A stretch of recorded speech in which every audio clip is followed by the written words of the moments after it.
Overstock.com and Newegg both had their patent lawsuits against Alcatel Lucent go away this week by having the court invalidate the patents that had been asserted against them by Alcatel Lucent. Now, these were patents that had been issued and were presumed valid by the US Patent Office, but they were found to be invalid by the court. And this is not really an unusual situation. In fact, something like half the patents that go into litigation are actually found to be invalid by the court during the court litigation process. And there are many reasons for this. One of them is a finding of prior art. Perhaps the inventor that's named on the patent was not the inventor that actually first came up with this idea. A prior inventor is found, and prior art is found to show that that inventor was not the first. The prior art may also find that the invention was actually obvious, and so if it's obvious to a normal person in that particular field, then the patent shouldn't have been awarded in the first place. There are other reasons for invalidation.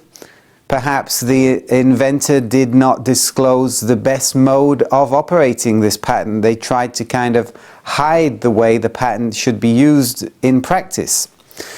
Or there are other reasons. Maybe the patent was based on unsound science, or there's some technical problem with it. So roughly half the patents that go into litigation are found to be invalid during the litigation process. So what does this mean for patent holders? Well, firstly, it means there's safety in numbers. If you have one patent that you assert, and there's a 50% chance of any patent on average being found invalid during the court process, then you have a 50% chance of having one patent invalidated and the lawsuit being determined on invalidation. If you have two patents, your chances of having both of them invalidated go down to 25%. And of course, the more patents you include in the lawsuit, on average, the chances of having those patents invalidated, having the lawsuit go away entirely through invalidation of all the patents in the lawsuit, diminish. So this means there's safety in numbers when it comes to patents.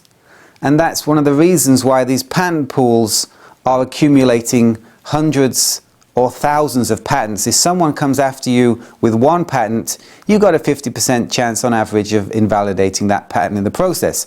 If they come after you with 1,000 patents, what are you going to do? Probably settle out of court.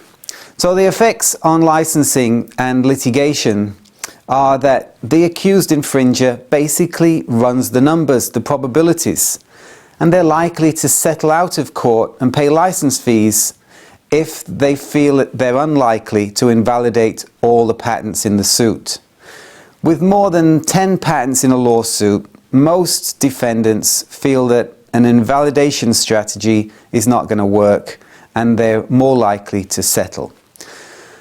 So, patents are extremely fragile, and single patents are the most vulnerable. If you're going to build a patent portfolio, you need more than one patent if you really want to assert your patents and license them. Think portfolios rather than patents.